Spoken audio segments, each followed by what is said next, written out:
Whaka 100 podcast, brought to you by Team CP. The Whaka 100, the largest and toughest one-day mountain bike marathon you'll ever do. Turn on the weather for us. I'm just looking for some legs. Can you show me some legs?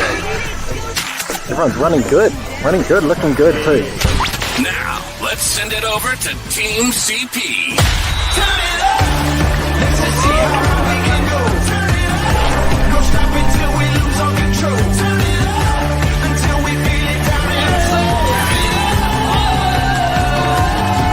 Turn it up. Let's just see how high we can go.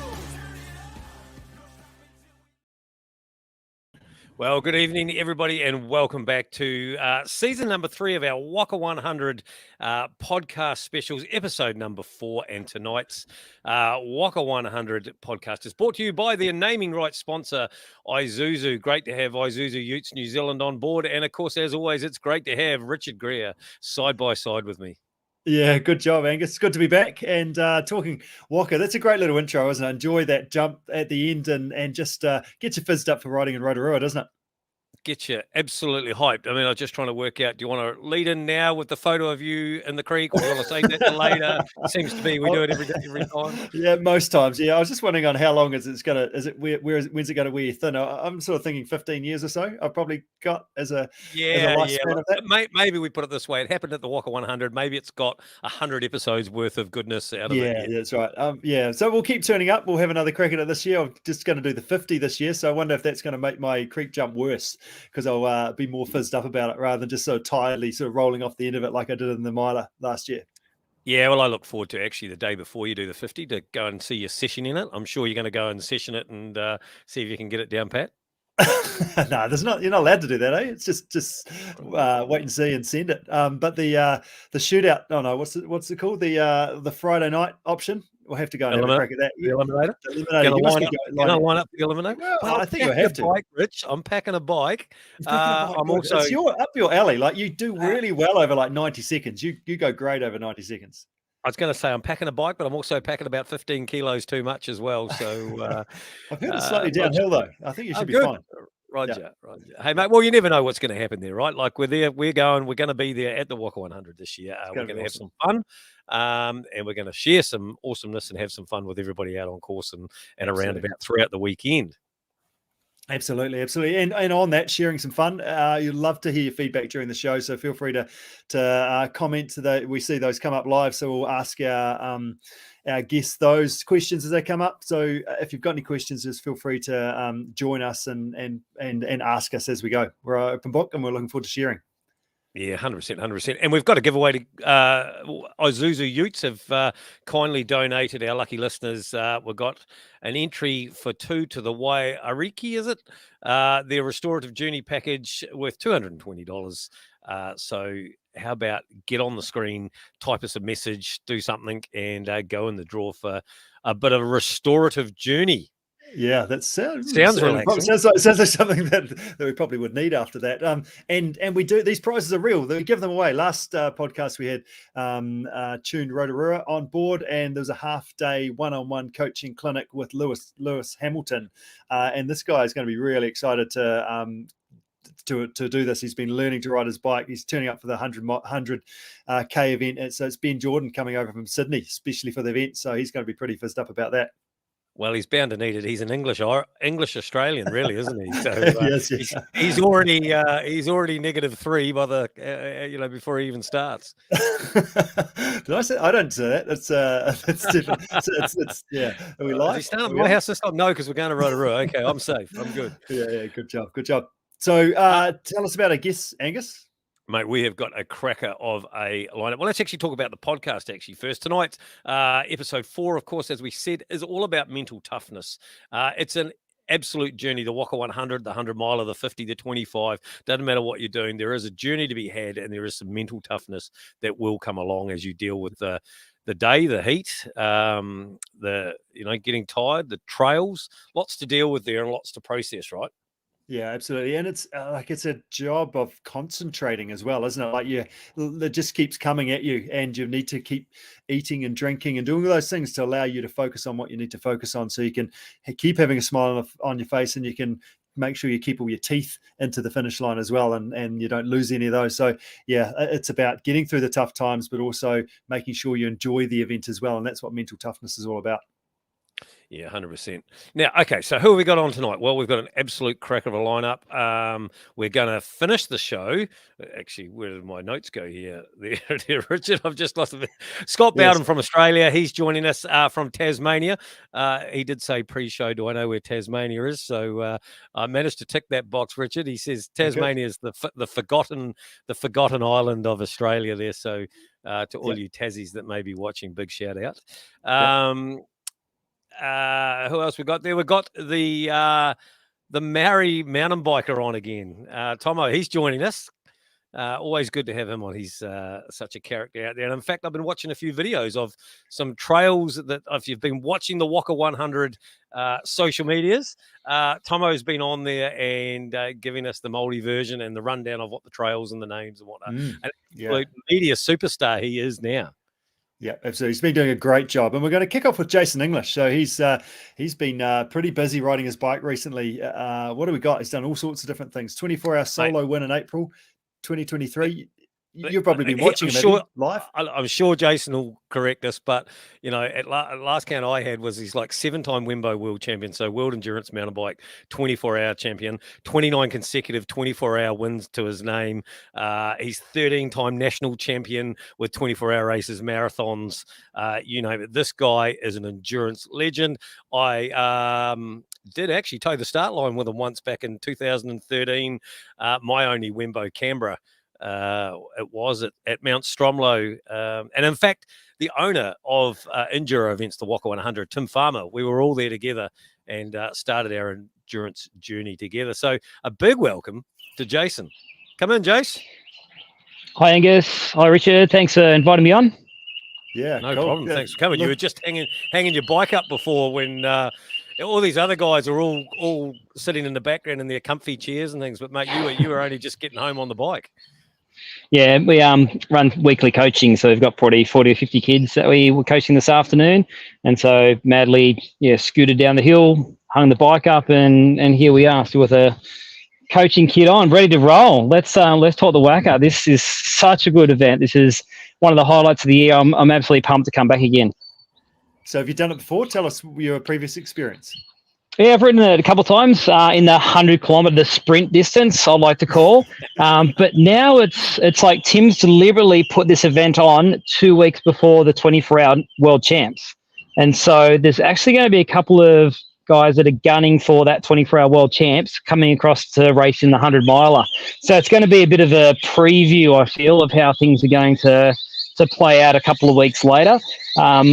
We're looking at 7 hours of racing, but it's going to be 7 hours of racing, I think, very, very hard. So perfect timing.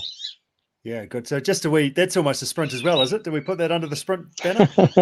7 hours, yeah. I'm considering bringing the hardtail. It's not even worth pulling out the Julie for that. It'd be, we'll see. We'll see. I'm still deciding.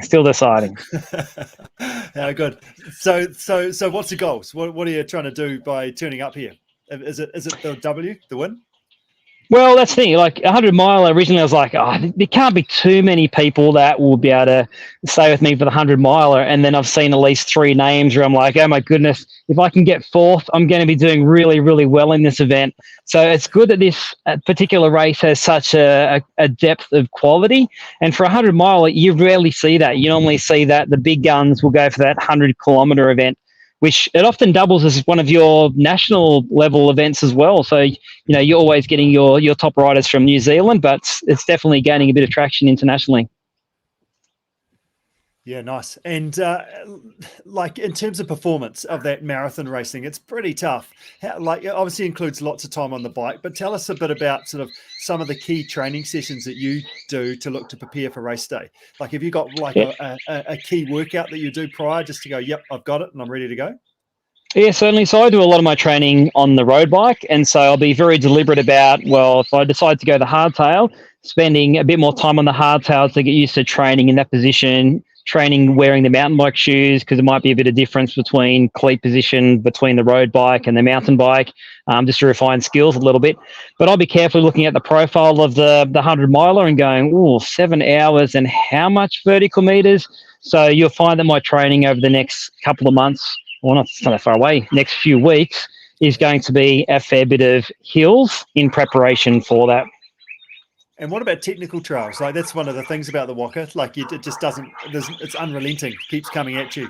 How do you go there? Is that part of the picture as well for you, riding the hardtail or the full? Yeah. So the reason why I potentially consider the hardtail is to be competitive against the other riders that I'm with.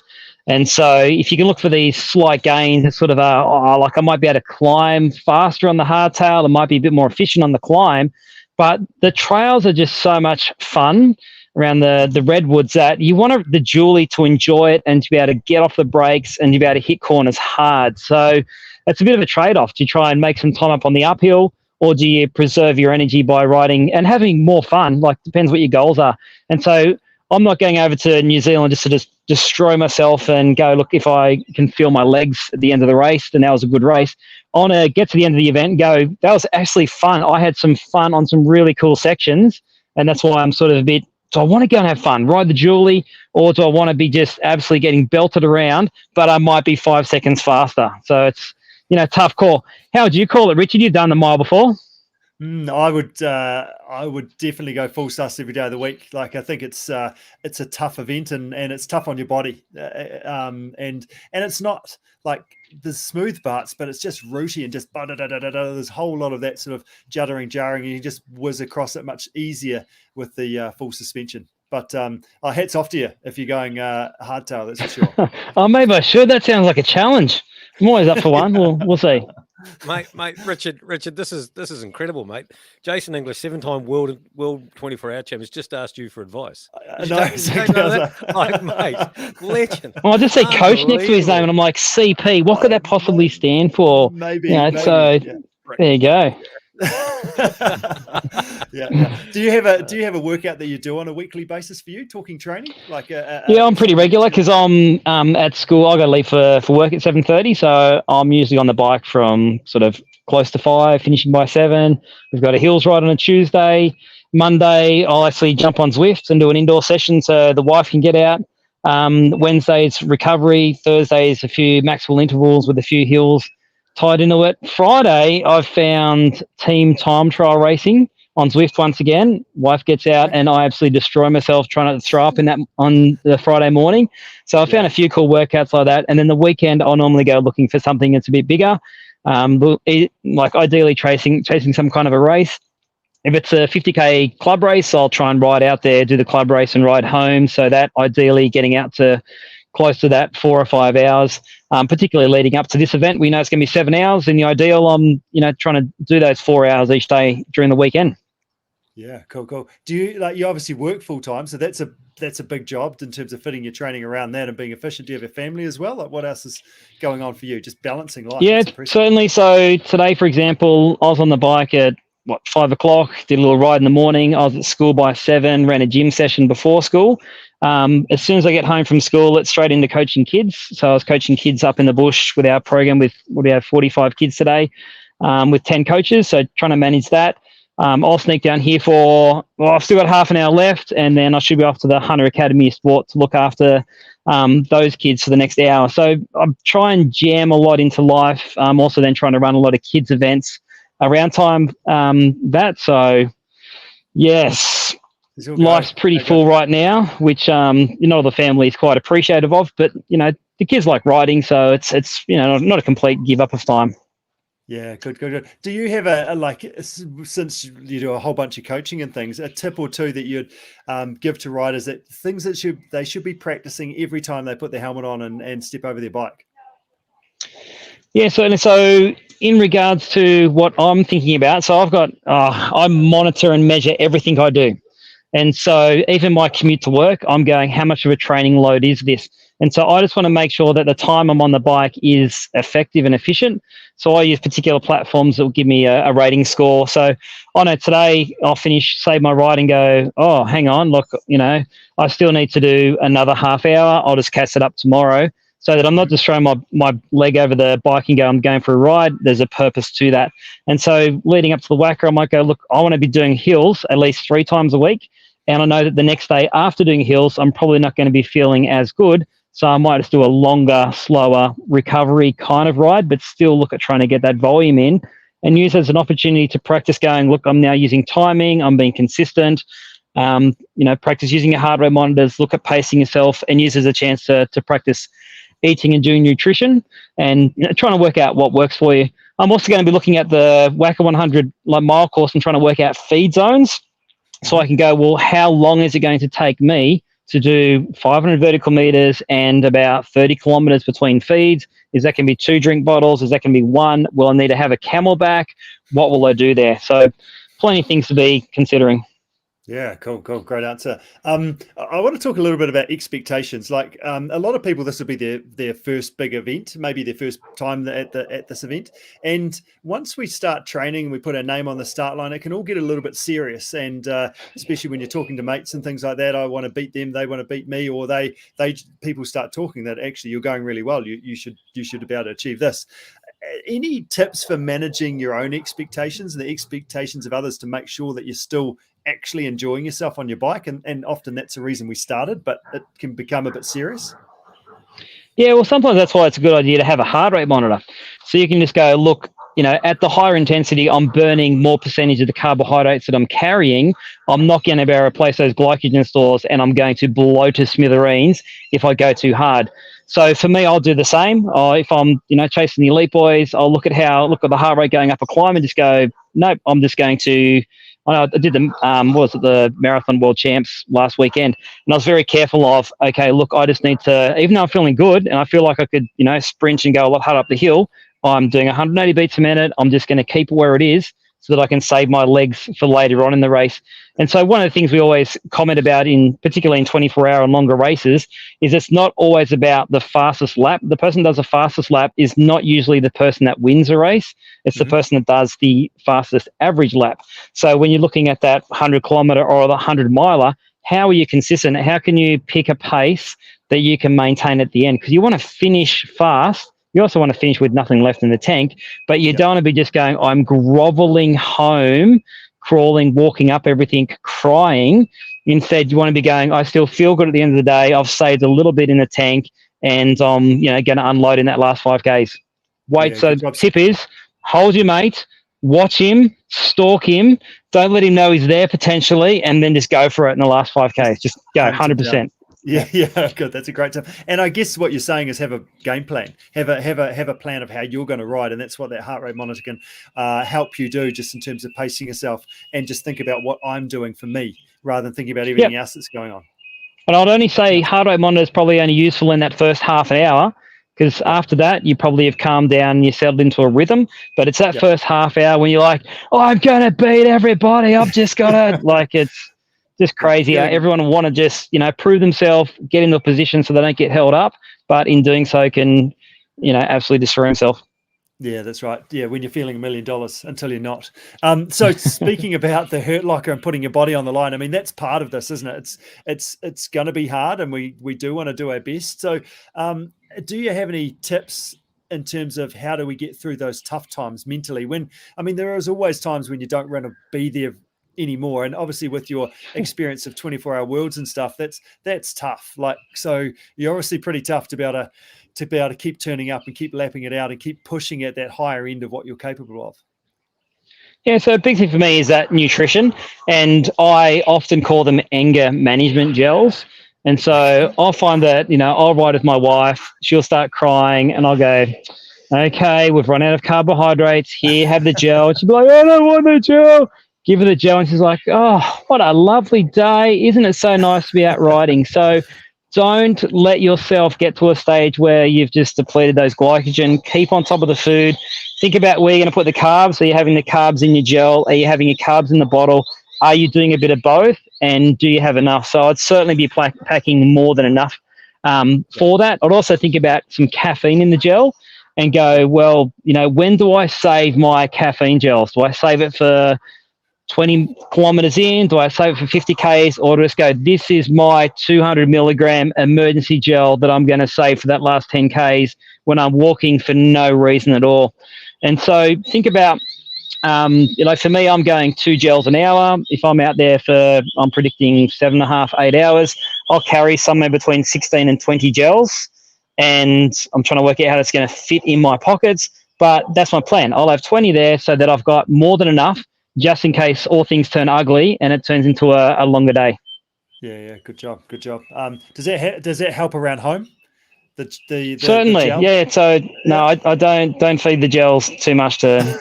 Actually, the caffeinated gels work well on the kids if you want to motivate them. No, let's not talk about caffeinated kids. Okay, let's move on. Yeah. What about controlling nerves? Again, talking about mental toughness and enjoying your day out. Standing on the start line can be a pretty tough place. There's lots of loud music. There's lots of excitement, enthusiasm. There's no calming whale music going on. It's all fizzed up. Everyone's looking fast, feeling good. Any recommendations of how to kind of deal with that situation? Yeah, it really depends on your goals that you're putting there. It's like the only reason that you should be so pumped and so nervous is if you're trying to beat someone to that first single track. And if you're going, look, it's all about me, I'm going to pace myself and I'm going to do my own race, there's nothing to be nervous about. There's nothing that's going to get in your way. But if you are trying to go for it, it's like, yeah, you do have, there's a reason why your heart rate is elevated, and that's to get that blood ready to start pounding around the legs and going for it. So I wouldn't be, terribly opposed to that. But, if it becomes too big an issue, just go like, why are you stressing out so much? You've got a whole 5 hours, 6 hours, 10 hours to sort out positions and to make some plans around that. Yeah, you good. sound like just focus on yourself. You sound like you've got this down pat a wee bit, and so you should. And so I looked at my heart rate data from last weekend, and on the start line, like after press go, I was like, oh, I'm only doing 72 beats a minute. Surely I should be a bit more concerned about the race. But I was seriously there with a GoPro 360 going, I'm here to have a bit of fun and zoom around with all these pro guys, and that was my plan. So I had no reason to be particularly, anxious or concerned about results there. But how often do you go through that? How hard? Like, you seem to have this amazing willpower. Like to most people, to like Richard, he stands on the line, all calm, collected, and whatnot, thinking I'm going to pace myself, and this is going to be what it is. But as soon as that flag goes green, he's chasing. He's chasing those guys off the front. How do you stop yourself from doing that? Is that just years? Well, who you're targeting in that particular situation is the big thing. And so if you're going, right, all I'm doing is beating my mate, all you need to do is look where they are and go, well, that's it. That is my target. I don't need to go any harder than that. And that's where it's useful to, if you're starting in ways to go, okay, who's in my category that I actually want to try and stay with, then only set your target as that. Don't set your target as, I'm just going to beat everybody and just go as hard as I can for as long as I can. Pick that person you want to ride with. Pick that person you want to try and go, look, I reckon I've got them covered for the first 5, and don't push any harder than that. Nice. And it's good. So I can tell you, I shouldn't give too many secrets away, but in the 100 miler, I'm not going first. I guarantee it. I'm not going to go first. I'm not going to set the pace. I'm just going to go and watch the other boys, see what happens, do some spectating, and stay with them. I find I actually ride faster if I'm following people in front. Potentially they're going, oh, okay, this drop's coming up. I can now, or this corner's coming up. I can now stop pedaling in preparation for the corner rather than being first where you might be jamming the brakes on because you've overcooked it, for example. And so I actually do enjoy sitting back, watching for a bit, and then go, let's see how the race is unfolding. Someone's riding ahead. Okay, I might try and now stay with that person and go from there.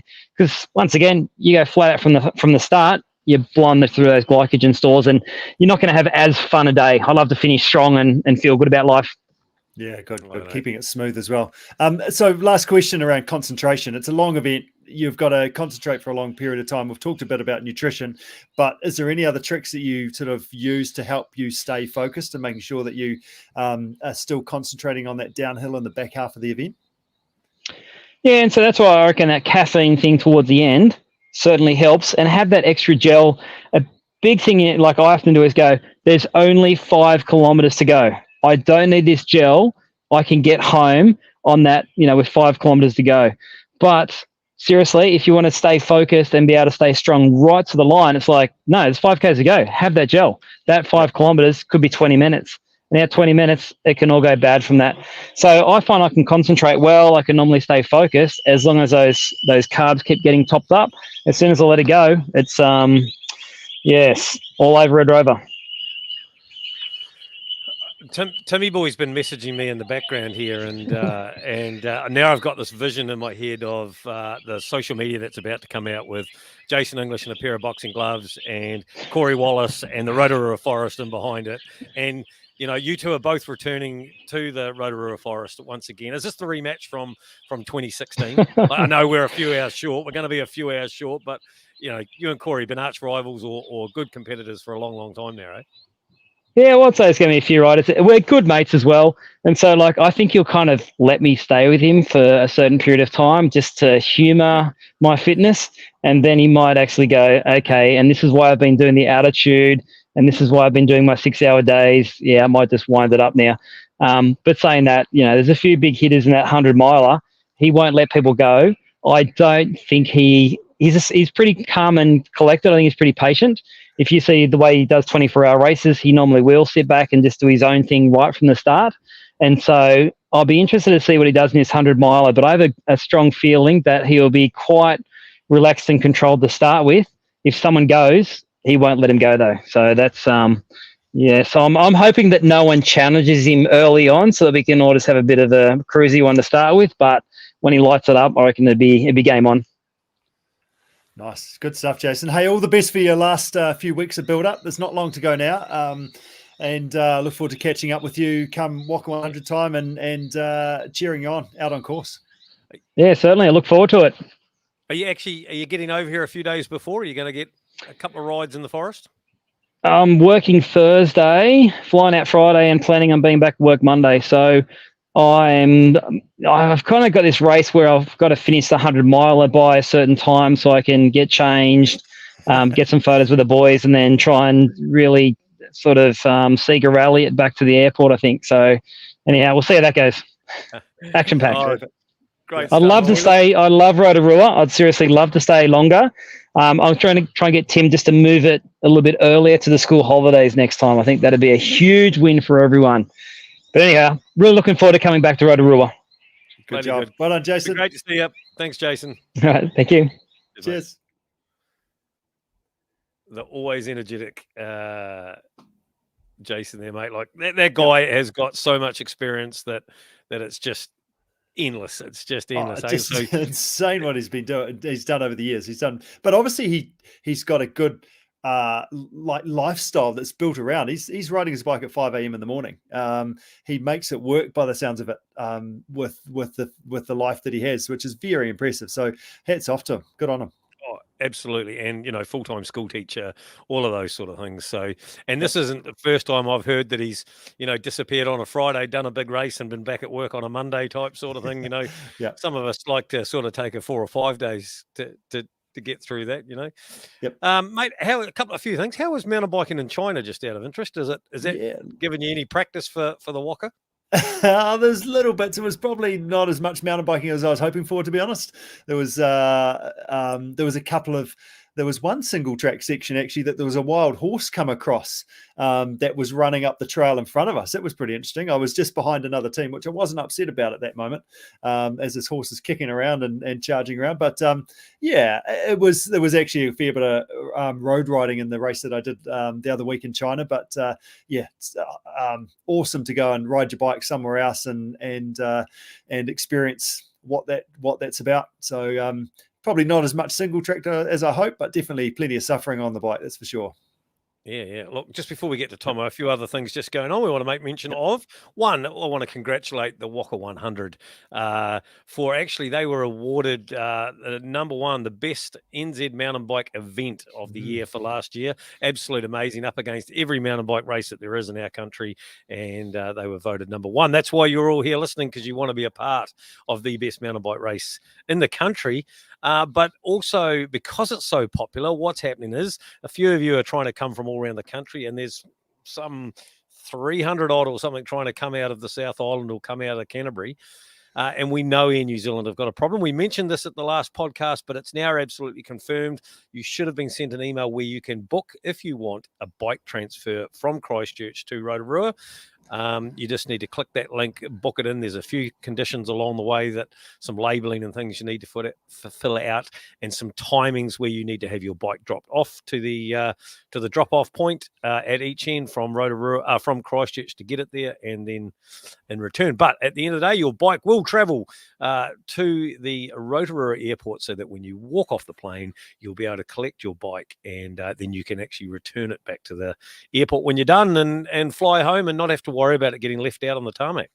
Yeah, that's and that I'd recommend 100% for everybody that's flying out of the South Island. Do that. Don't back yourself in terms of the airline will get it there, because I mean it's happened time and time again that I don't have a bike to ride. What am I going to do? And that's really stressful. So definitely get on the back of that, and just take that out of the picture, knowing that your bike's going to get there in one piece.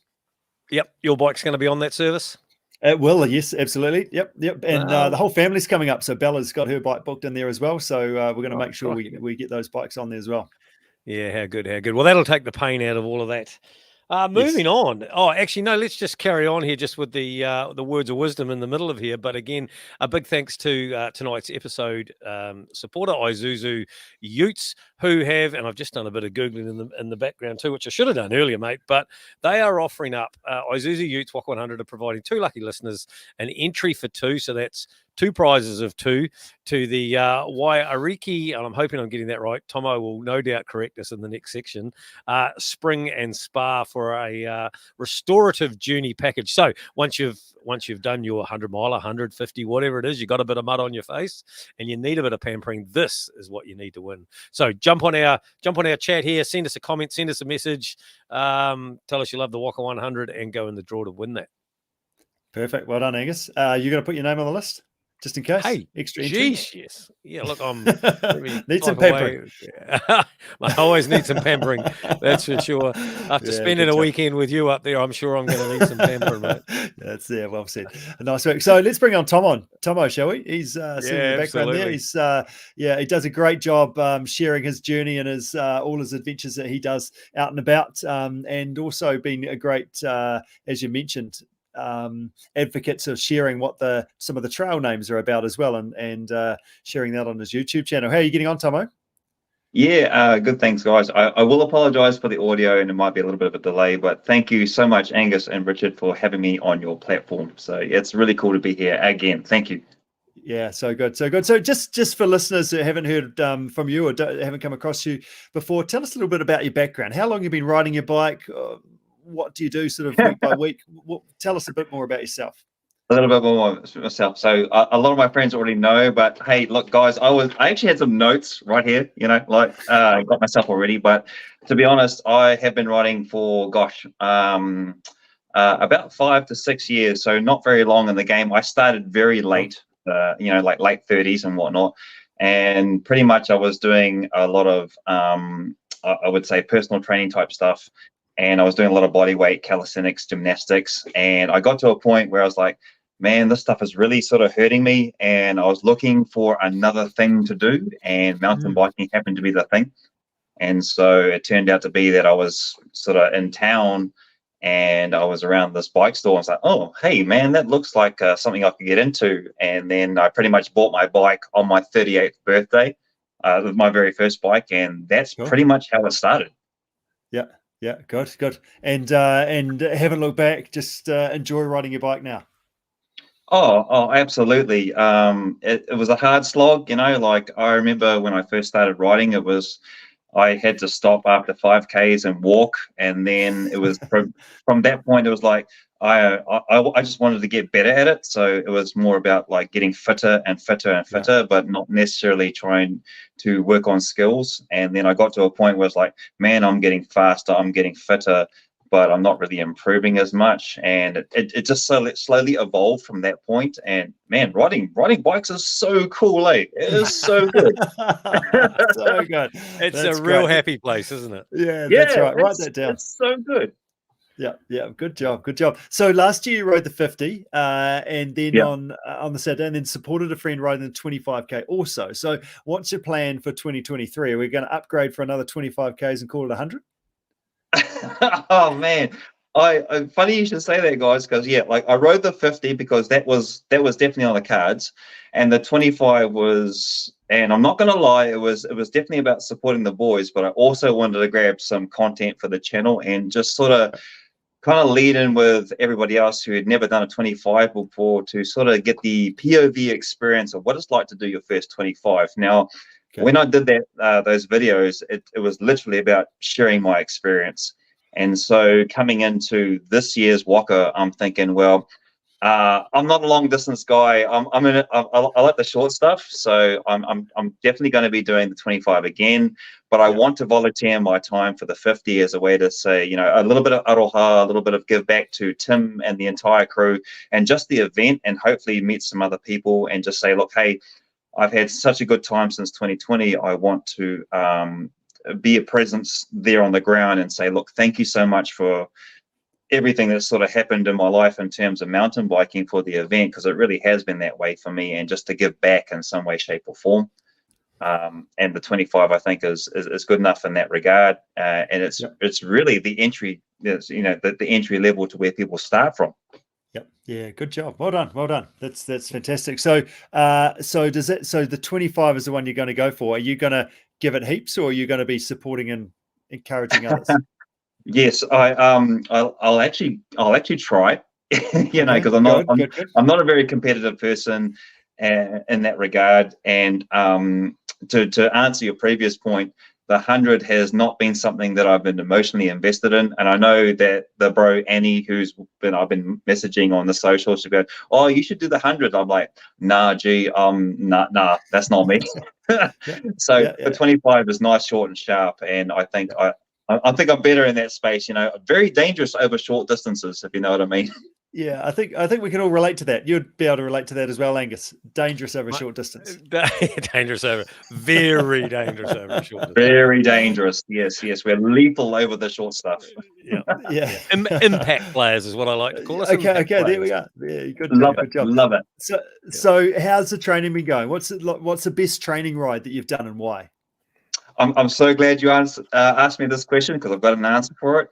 I know that at the end of the previous Whaka with the 50, and I kind of realized that, man, I was falling a little bit short. I was flagging. Like, I can pull a 50 out of my bum on any given day, but I realized that, man, if I was ever going to do a 50 again, I kind of really needed to do some actual stuff. So I want to give a big shout out to my bro John Humphrey, who was actually with me in the very first Whaka that we did back in 2020. He invited me down to Wellington. So if you're not from that area, it might be sort of a bit hard to understand, but he invited me down to his area to actually ride. And one of the best things about that particular training ride, because it was a training ride, not just a, hey man, we're just going to bomb down some hills, was that it ticked up all the requirements for the Whaka. So we hit all the elevation requirements. We hit all pretty much close to the distance requirements. But beyond that, it was the fact that I got to ride with one of my best mountain biking friends. And we were heading out from, I think it's Alfredo Bay, going out to Te Oro Valley. And we're heading out to this place called Red Rocks. I don't know if you're familiar with it, but if you can picture this, is that we're riding out towards the coast, Red Rocks coast. You've got this massive expanse of both trail, native bush, and you've got this ocean that just stretches out for days. And I was thinking to myself, as I was suffering going up some of the hideous climbs that he made us do twice, that I was thinking, man, this is what it's all about. This is the training that we're getting to do. And I was just like, man, I'm so thankful and grateful that I get to actually be here with him doing this kind of training. And it was less about the suffering and more about, man, I'm just so lucky I get to ride my bike and do all this. So when we jumped to the Whaka, it was easy. It was like really good. And thanks to John, you know, and those sort of training rides, I was more than ample prepared, both in heart, soul, body, mind, and all the rest of it. Yeah, good. Gives you great confidence, doesn't it? If you've done something like that, that's hard, that you can turn up and know that race day's more about a celebration of all the stuff you've done, opposed to, oh my God, am I actually going to survive this? So correct, speaking of Rotorua and speaking of the trails and things, what's your favorite trail and why?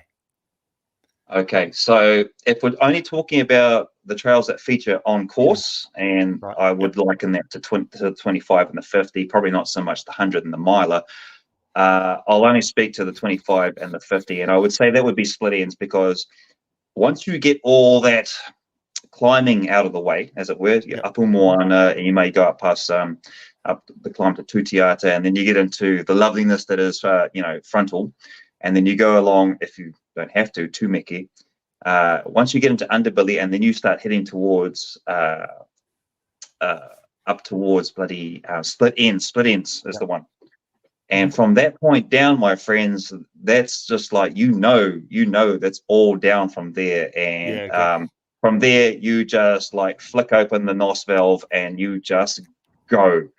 And I tell you what, it's exhilarating. And like all the cramp I get to that point is gone. It's like, I do not care about no cramp. I do not care about the fact that I'm sore. I am just going to go so hard that when I get to the bottom, like when you get into, oh my gosh, I forget what the bottom is, but it's like, it's so good to just go so hard, so fast, and like it was so worth it. And then you get to Old Chevy, and you're like,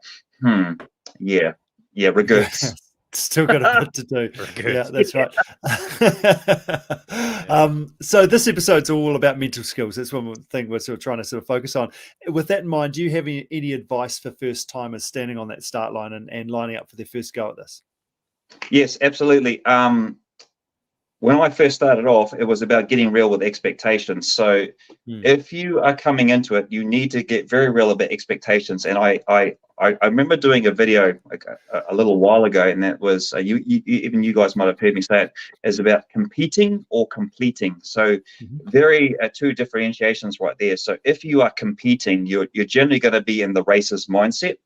Yeah. So you'll generally have a plan that you're going to execute. So you already know what your feeding is going to be, how you're going to pace, the training you've been doing. But if you're not that way inclined, more so like myself, it's about completing the day. So I believe that once you've got that sussed, you'll then fall into this sort of space where you go, right, if I'm just going to be completing it, then I don't need to have the pressure of racing.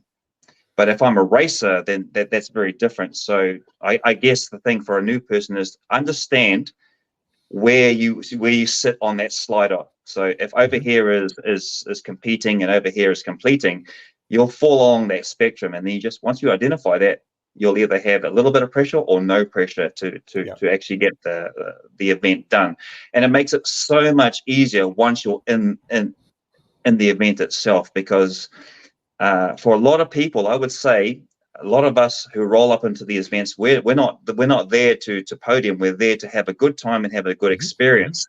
And that's predicated on your mindset before you start. Is where do I sit? Am I a racer, or am I someone who is there to have a good time, to complete the event, and to show up at the end?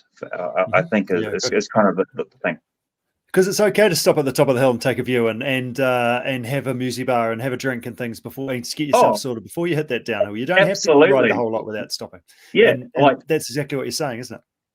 Yeah, absolutely. Like when I'll tell you what, guys, and I have no shame. When I rode the 50 for the first time, I think I was with 6 people, and I treated like I'd say to people, treat it like a big day out. Like treat it like you're just going out for a ride. I'll tell you what, we got to the end of Piglet, we had like a 25-minute break. And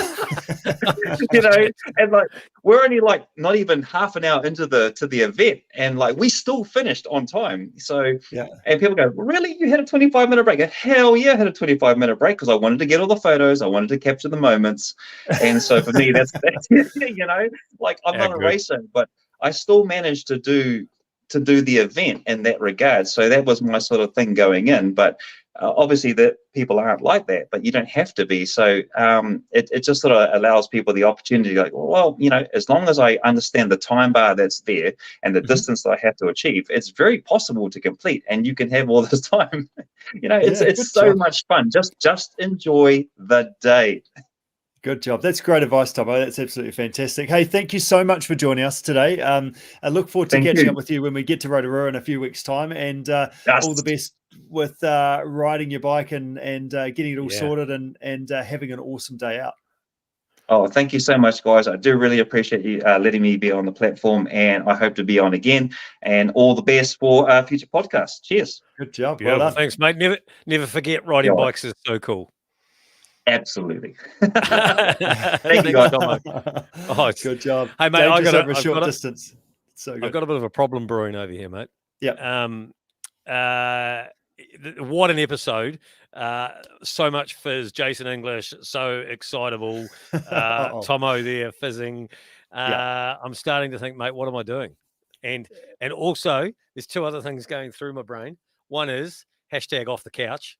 I like that. That's good. What can we do off the couch? What could possibly go wrong?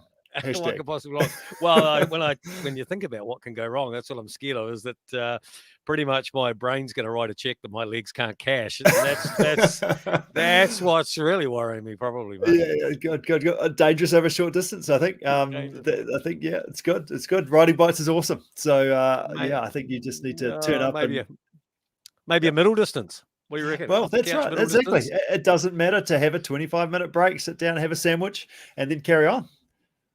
I don't actually know I could do that. Like No, I'm normally one of those people that just really needs to keep moving. You know? Like I could go back and do a third 50, maybe. I mean, I've done two 50s already. I did them with you.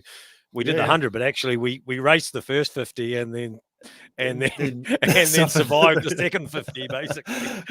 Exactly. So maybe just do that first 50 again without the race. Correct. Factor. Yeah. No, that's good. Off the couch. Perfect. Here we go. Here Look we out, go. Look out, Sign 'em up. everybody. I'm just waiting for Tim's entry to code on the chat to come through. Get the medic tent ready. That's probably what we're going to need. Yeah, health and safety bills just got bigger. Yeah, that's right. That's absolutely right. Right. Our last guest, another Australian, as I mentioned, from the bottom of Australia, Tasmania, our Tasmanian devil, Scott Bowden. Come on in, mate. Thanks for having me, guys. That's it. The world can hear you now. Yeah. Mate. Yeah, we'll get there eventually. We're a little bit, well, at least I am a little bit technically inept, so at the best of times. No, you're doing well. But you know how to ride a bike. Just a quick intro for those that haven't sort of heard. We're a professional cyclist until 2021. Rode the road race and cross country race in the 2016 Summer Olympics, representing Australia, lining up for the Elite 100K race, and recently placed fourth at the Aussie Nationals. So obviously, you can still ride a bike pretty well. Yeah, I mean, my approach has completely changed now. I train a half to maybe a third of what I used to. So I've had to change my approach to training completely, and you can come unstuck a little bit in these longer events. Obviously, I think the last year's winner, Ben Oliver, the winning time was 5 hours. I can't remember the last time I rode 5 hours actually. But thankfully, I've ridden 5 hours plenty of times in my life. So there's kind of that thing of muscle memory that's still there, I think. Would you agree with that, Angus? Does muscle memory hang around, like for your 50K that you're going to turn up for? Well, I'm not sure yet. No, but it actually does, doesn't it, really, to be fair? Like, I did actually ride a bike in the weekend. I was quite proud of myself to actually go and ride a bike in the weekend. But muscle memory does, and all those thought patterns do too. You know, once you actually get on the bike and you hit a trail, and all those same thought patterns that you used to always just, you know, you were going a bit quicker perhaps, or whatever. But all of those things do come flooding back, and all of a sudden you're just back in that groove again. Yeah, absolutely. I think the biggest thing though, you cannot, you know, be slack with nutrition and fueling. You have to be so onto that. And I mean, there's still an element of, you know, in the ideal world, you would at least, I mean, I'm trained to the distance you're going to be racing, or even a little bit beyond. But I've still got a few weeks, and I'm going to try and get in 1 or 2, 5-hour days on the mountain bike. I think actually also just being able to concentrate for 5 hours on the mountain bike is a big thing. It's a lot different to doing 5 hours on the road, where it's really just physiologically being able to do it and push for that long. It's actually, I think mountain bike marathon races, they're not won in the first 50K. They're won in that sort of back third. So it's getting to that point in the race and still being able to react and dig deep and, you know, race fast on the trails. Yeah, good job. Have you ridden the Whaka before, or is this your debut? Debut, yeah, first Cool. time. So it's been on the bucket list for a long time. I've sort of like followed it each year, seen it pop up in the socials, the results and that sort of thing. So I'm happy. That's a good thing now. I can sort of pick and choose what events I go to, and heading over with a mate, Reese Tucknott. I think there's going to be a few Aussies coming over, so it should be a really good weekend. Nice. What are you most looking forward to? The trails. Yeah, I've Yep. never been to Rotorua. I've been to the North Island before, but to race on the road. So it's always nice to go somewhere new in general. With the mountain bike, even better. And I think, Rotorua was kicking off, I don't even know how long ago. I guess around the time I probably got into mountain biking. So yeah, I'm really looking forward to going there and riding on the trails. I think that could be, I'd say that'd be my weakest link in the race, is that I'll be going in blind.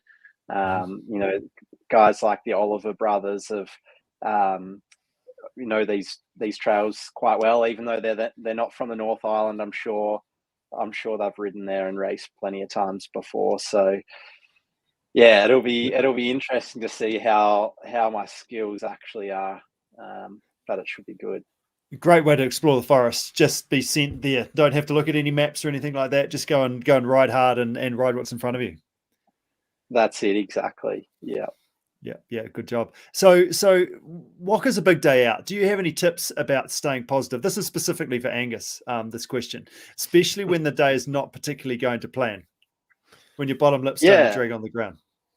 I mean, like, you can only control the controllables. So I actually think as well, a really good thing, and I still do it, particularly for mountain bike races, because I actually had from 2016 until the start of this year, I didn't do a mountain bike race. So like 7 years without doing a mountain bike race at all, period. Just the way it worked out. It wasn't planned or anything, but because I was focusing on road racing. And yeah, visualization, and Angus, someone like Angus that's done it before could do that quite well, because he'd be familiar with the layout of the lay of the land, the start finish area. But I try and plan the night before the race, or even the day or two before, what time I'm going to wake up, what time I'm going to have breakfast, have the tire pressures pumped up above what I'm going to run them the night before. So in the morning, I can just let them down to the pressure I want to run. Make things as seamless as possible up to the start line. Yeah. Know what time the feed zone collection, like the feed zone drop, closes, so that you're there within plenty of time, and know where that is if you can. So visiting the event area the day before, just so that you have a little less cognitive overload in the morning. Obviously you turn up to an event like that, there's a bit of hype around it, which is great. But when you're about to set off for, whether it's depending on the distance, I guess around 2 to 8 hours or more, you don't want to be getting unnecessarily hyped up at the start of that. You want to be trying to keep things cool. So, and then I think that sort of sets you up to have a good day out. And then, but also in that mental rehearsal practice, what could go wrong in your head, and having those contingency plans there ready to go. Carrying extra gels, having all the spares you need. I'm not sure. I might actually carry 2 spare tubes. I'll definitely carry a CO2 in my back pocket. A CO2, I'll just use a saddlebag. It's better than using a strap or something, because I've been in races before where you go to grab it or it started, your tube's halfway into your back wheel or something. Saddlebag with also tire levers. You want to, even if you can get them off without them, I think they're just handy there to have there. They don't weigh much.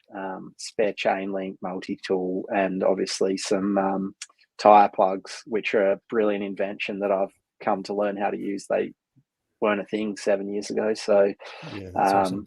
So basically what you're saying is have a plan. So the better prepared you are, the less likely for your bottom lip to hit the ground.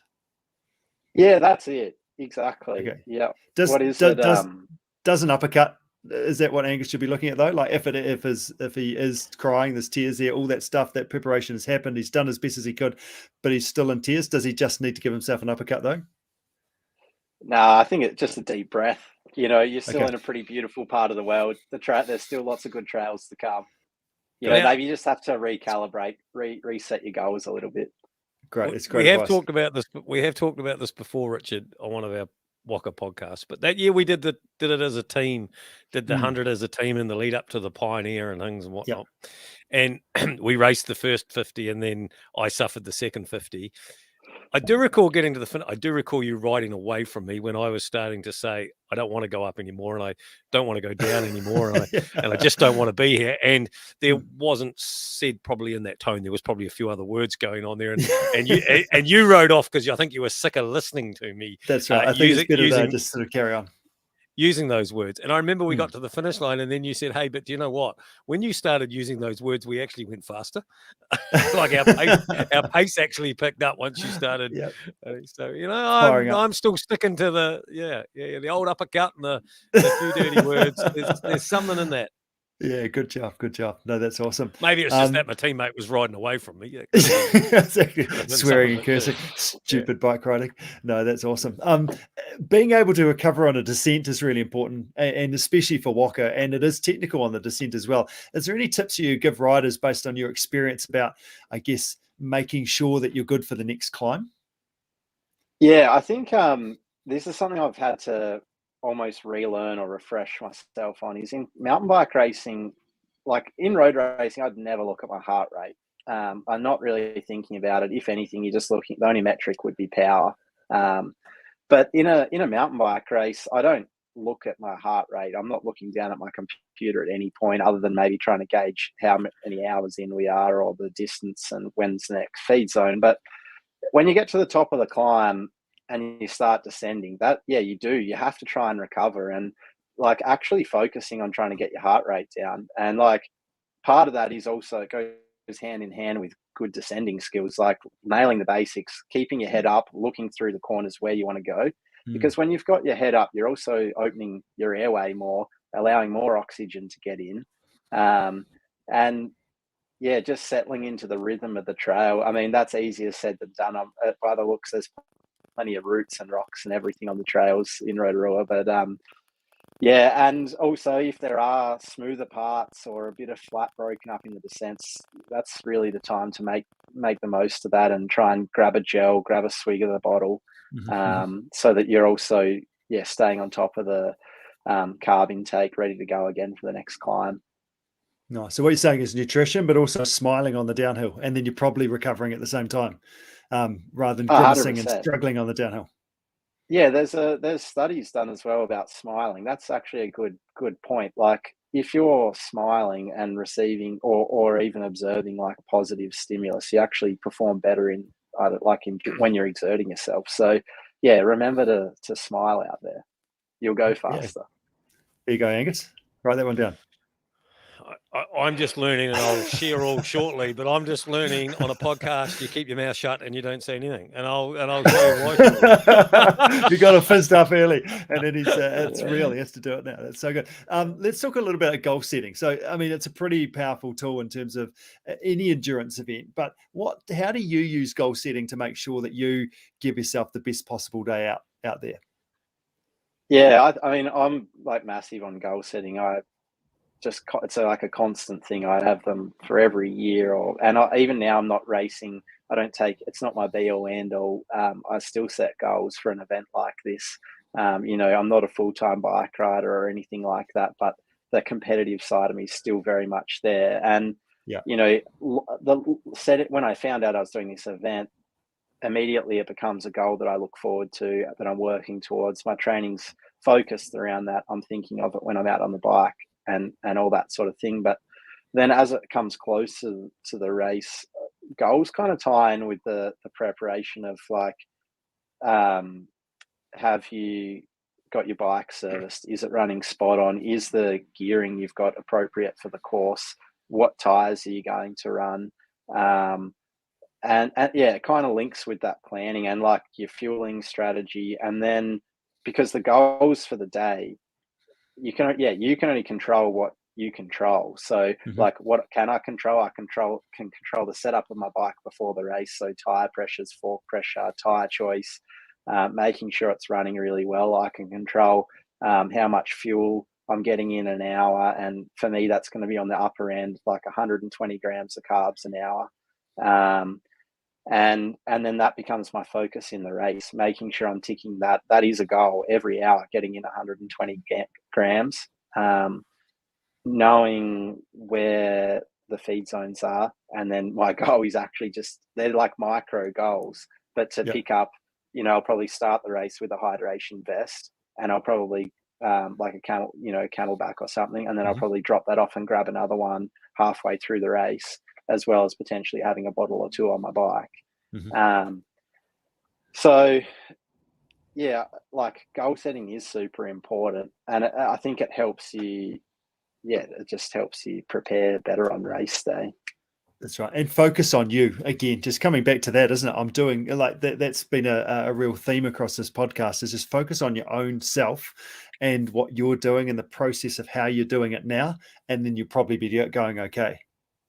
100%. I mean, the worst thing as well, I think it's great to race against your mates and want to beat certain people, but you don't know how much training they've been doing. They might have left their job for the 3 months leading into this. Like, you just got to nail what you can get done before that event to prepare the best you can. Like, I mean, for me, I'd love to go there and try and win. I think every race I try and win, but I also have respect for the event and my competitors. Like, it's an absolute beast of an event. There's going to be lots of top riders there. It's the New Zealand, the 100K is the New Zealand Marathon Champs, and guys like Ben and Craig Oliver, Cameron Jones, then a couple of Aussies like Reece Tucknott coming over. I don't know what they've been doing. So, I'll try and put myself in a position to win. And really, I'm just looking forward to the opportunity to race those guys. The Kiwis, like the Oliver brothers, I haven't raced since 2015 or 16 at World Cups in Europe. So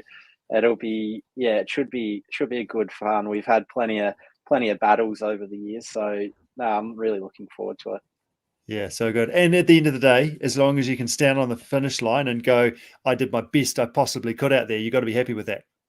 Oh, 100%. Like I say, a goal might be to win or get on the podium, but like, actually at the end of the day, it's just get there and get the best out of myself on the day, whatever that is. I might have great legs or I might not. And if I don't, well, then like, so be it. I'll still find a way to get the best out of myself. I just want to get to the finish line completely empty, knowing I've executed all those little micro goals along the way. I mean, the outcome kind of takes care of itself. So, I'm looking forward to it. Yeah, so good. That's awesome, Scott. So just to finish up, Angus, have you got any questions for Scott now that you've entered the 50K event?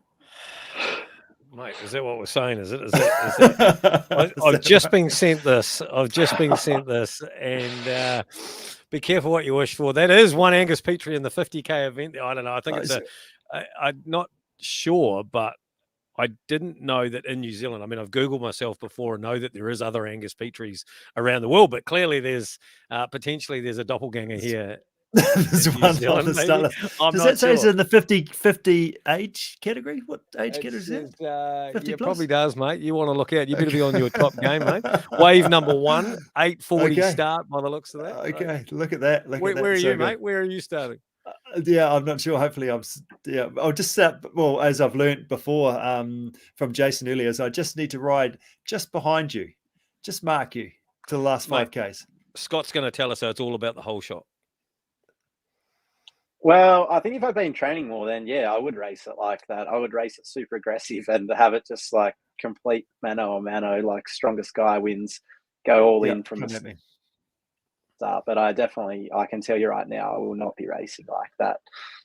I also don't know the trail, so it would be kind of foolish for me to whole shot into the single track only to, overshoot the first corner or something. And I'm now a little bit worried. I hope I can pre-ride that creek jump at the end because That'll be that fine. could be- Don't need to worry Oh, about that. you mean this oh, one? there you If go. you- Yeah, This one. I mean, look, Scott, legend, mate. I've been looking for an excuse to roll this out all night long. If you're listening to this as a podcast, actually, I should just clarify. If you're listening to this as a podcast, we did just get sent a picture of the entry list, which must have been photoshopped because somehow there's my name on there with a 50K. So I'm only assuming Tim's been playing games and photoshopping, and now we're looking at that ever impressive creek lack of jump from Richard Greer as he takes a drink there. I It was think good of you to give us an rightly, intro there, Scott. You know, you're good at that's you're good at this game. You'll be back here, I tell you. I think if I remember rightly, I was getting a bit bored. I was waiting for you, Angus. It's like, well, what can I do to sort of just hang out? I was getting a bit hot, so I'll just go and sit down in the creek for a little while until he turns up. That's good chat, Rich. Hey, Scott. Hey, thank you so much for joining us. Really looking forward to catching up with you and cheering you on come Whaka 100 time in a few weeks' time. But all the best for the last preparations and go in full send mode when we come to October.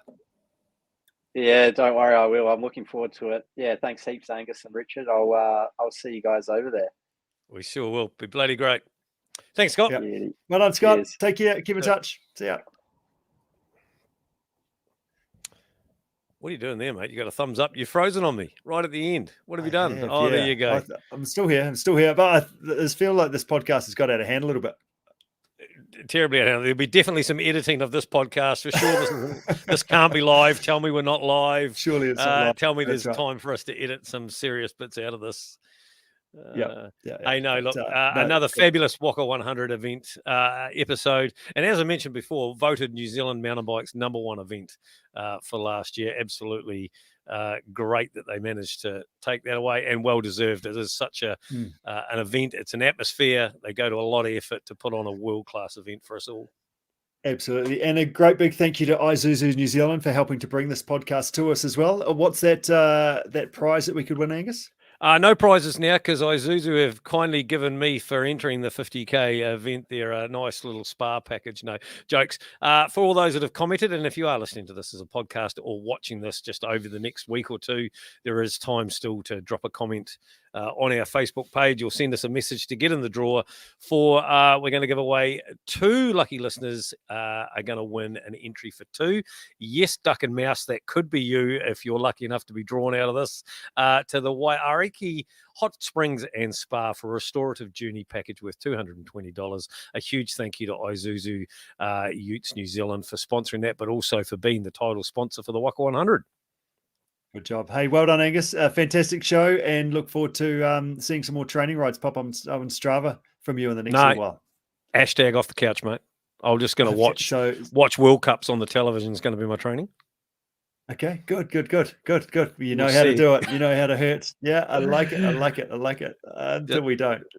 Until we don't. That's dead right. That's right. Hey, look, just 2 final things before we go. Really important things. Don't forget about the bike transfer. If you are in Christchurch or in the Canterbury area, you want to use this bike transfer service, book it now, get involved with it. And so you also understand the timings of how that works. So get onto that now. We are only a month out from that. And also the most important thing to remember, the best quote from the night, probably maybe the best quote from the series, Richard. Do you know what it is? It's riding bikes is so cool. I thought it was dangerous over a short distance. Well, it could have been that too. Riding bikes is so cool, my friend. Come on now, come on. Absolutely. Hey, no, that's fantastic. If anyone wants a hand with any last minute preparations, Team CP, that's what we do from a mountain bike perspective. So get in touch if you've got any questions along those lines. But all the best for your training. We've got another podcast lined up before race day, and stay safe, enjoy riding your bike, and we'll catch up in a few weeks' time. Thank you all for joining us. See you next time. You've been listening to the Whaka 100 podcast, brought to you by Team CP. Skull. So much fun, lots of camaraderie and lots of laughs. If you dig the show, make sure to like, rate, and review.